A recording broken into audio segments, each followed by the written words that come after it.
if any of the fighters nowadays was around when Lewis was fighting, the good top fighters, even in the 60s, the Joe Frazier's, the Muhammad Ali, if they were around then they would be considered bums too. And I know no one considered them bums.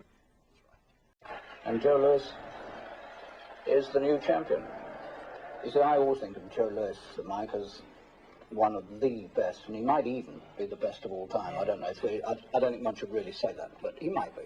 Do you regard him that highly? Well, can I say something? Joe Louis, from watching him and finding out how his disposition was and the way he thought, it's very hard to see anyone beat him. Even Muhammad Ali. It's very hard because of his keen instinct of boxing. He's just so smart and brilliant, you know what I mean? It's just unbelievable to see anybody beat him. It's hard to picture that. Even though he's in trouble, he's always cool, collect. He's somewhat of a person that he gives you the illusion of something. Even when he's hurt, he makes you think he's not hurt, and that's the sign of a professional.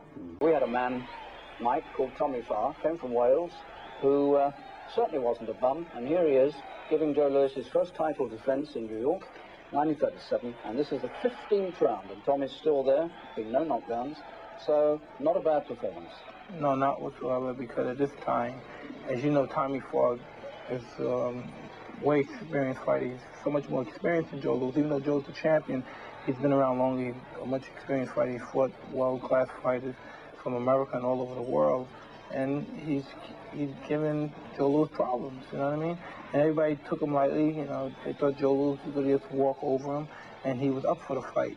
Yeah, emotional, physically, he was up for the fight, and he went in there to win. He was a clever fighter, and he gave Joe Louis problems.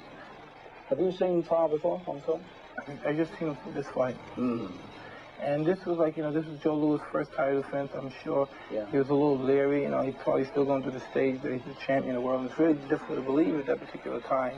He was the sort of boxer, Tommy, who could give anybody a fight, go the distance with anybody.